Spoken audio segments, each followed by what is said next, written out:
Hello guys! Hello Fire Sign! Hello Leo, Aries, Sagittarius! Welcome dito sa aking channel. Kapalaran 888. Welcome guys!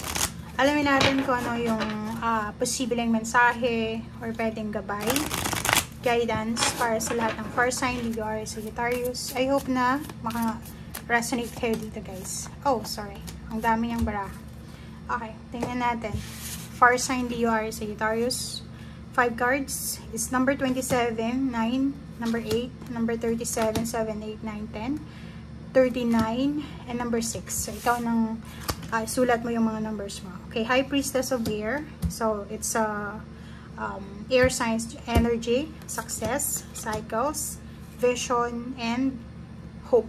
Wow. So, nakikita ko sa'yo dito ngayong weekend na to, punong-puno ka ng pag-asa. Diba? Yung parang sobrang visionary ka. Marami kang plano, marami kang gustong gawin, marami kang gustong patunayan. Parang ganun.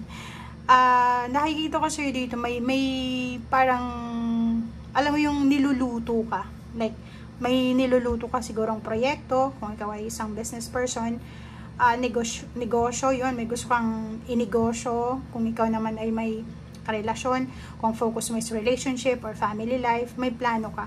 Ito yung plano ko, ganyan, ganito. So, this weekend, nakikita ko sa'yo dito na nakikita mo yung pag-asa. Diba? Nakikita mo yung pag-asa or punong-puno ka ng pag-asa rather. And yung vision mo, especially sa usaping financial and emotional, parang infinite yung vision mo. So, ibig sabihin yan, maganda naman yan siya, 'di ba? Kasi ang dami-daming papasok sa isip mo, yung intuition mo ay sobrang active. Maraming papasok na parang ideas, wisdom, enlightenment, awakening. Ang problema lang dyan is kailangan mo maging focus. Kasi pag hindi ka naging focus, sa dami-dami ng papasok sa isip mo, hindi mo na alam kung ano yung uunahin mo. So, this weekend, sinasabi ng baraha sa'yo na limitless yung option. So, kailangan mong i-relax yung mind mo and focus ka doon sa bagay na alam mo na yun talagang gusto mo eh. Yun yung magdadala sa'yo ng excitement everyday. Okay? So, yun. So, punong-puno ka ng pag-asa and then plano. Maraming good news. And dito naman, success. Wow. Congratulations daw. 9, 10, 11, 12. It's a manifestation. It's ending. So, pwedeng this weekend, makatanggap ka ng congratulatory message from someone, like from your boss, from your kliyente. So, kliyente talaga. From your clients, if you're a business person. Kung estudyante ka, from your teachers. Kung anak ka sa parents mo. Or basta makakatanggap ka ng congratulatory message. Kung hindi man siya sa ngayon, pwedeng in the near future or in few months, maraming mga tao yung magko-congratulate sa'yo. Okay? High Priestess of Air. So, it's a air signs energy, sword. So, sinasabi na intuition mo. Yung intuition mo is sobrang active this month, especially this weekend. So, sinasabi ng baraha sa'yo dito na napaka-aktibo ng mindset mo or yung brain mo or yung mga messages from the universe, from spiritual helpers, from guides. So, parang sinasabi dito na ikaw lang, parang malilito ka kasi, di ba? Hindi yan usual sa'yo na maraming mga information na, samot-saring information na re-receive ka. Okay? And cycles, sinasabi ng baraha, 37 din siya. So, maraming pagbabago na magaganap sa buhay mo.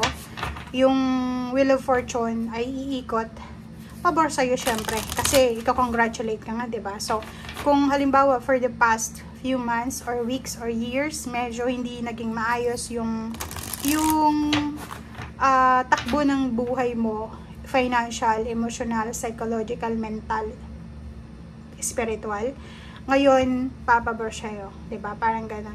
May success dito, congratulatory. So, ibig sabihin, kung may hinihintay ka, mapapera man yan, release, freedom, ano pa ba, victory.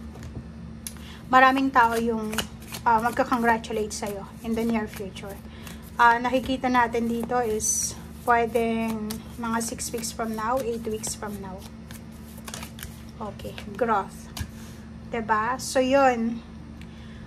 lahat ng ito, lahat ng vision or lahat ng messages na matatanggap mo sa weekend na to, ay magdadala to sa'yo ng, yun nga, pag-asa and at the same time, progress para sa iyong future. So, ibig sabihin, ano man itong ginagawa mo sa ngayon, ano man itong pinaplano mo sa ngayon, may magpa-progress siya. So, ibig sabihin, ito yung magdadala sa'yo ng sobra-sobrang success or pwedeng freedom sa kung ano pa man. So, be mindful kasi maraming papasok na energy, vibration sa'yo ngayon.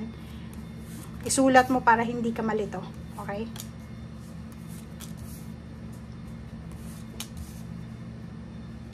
Fire sign, Leo, Aries, Sagittarius. Okay.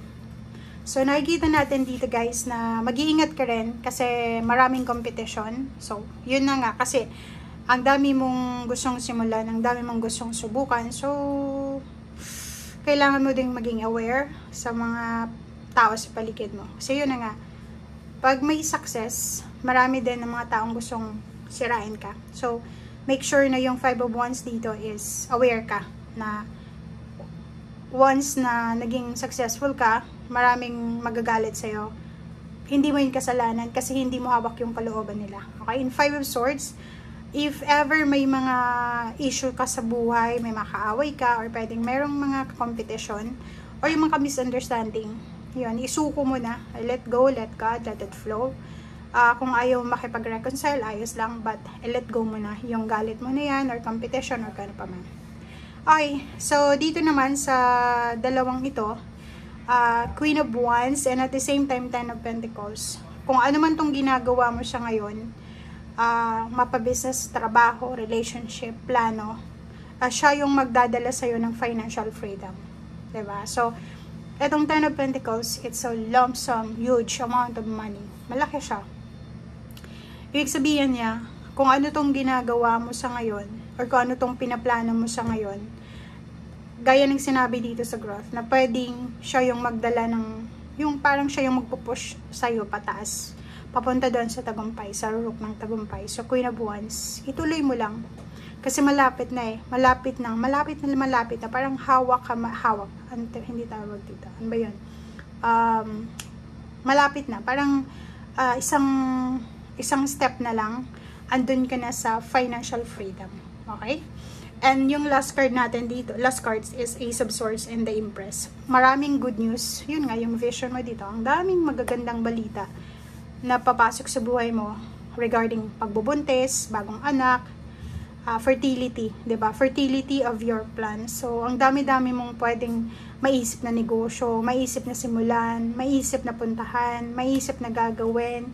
Parang kulang ka sa oras ngayon kasi ang dami-dami dito na balita. So, pwedeng makakatanggap ka din ng balita regarding sa kakilala mo or sa kapitbahay or sa relatives or sa ka-close mo regarding sa kanila, may buntis, may nanganak, may ganito ganyan, may magbubukas ng negosyo, may nasa abroad na, may uuwi galing abroad, parang ganun. So, samot-saring balita, samot-saring ideas, emotion ang mangyayari sa weekend na to. Okay? Thank you guys. Bye!